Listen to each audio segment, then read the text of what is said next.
It's had a huge impact because you are always aware of it. You're always aware that my daughter-in-law may become ill and then she has children to think about.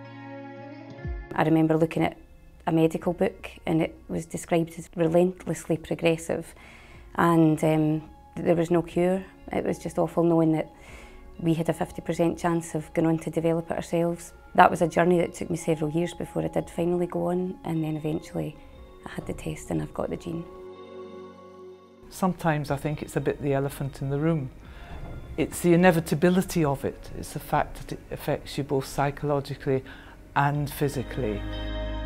If someone who you love is paranoid and psychiatrically affected and you're trying to cope with that, and I think we all need support.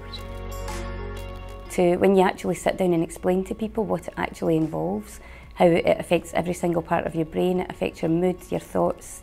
It takes a lot of reassurance for them to say, do you know, this is just part of the disease and this is the same person inside. Having the bad diagnosis was a relief. I felt empowered, and since then I've just kind of come out and I'm proud, and I've told everybody that will listen to me, and I've become involved in fundraising and research, and just it's a huge relief to be able to talk about it after having kept it quiet for so long.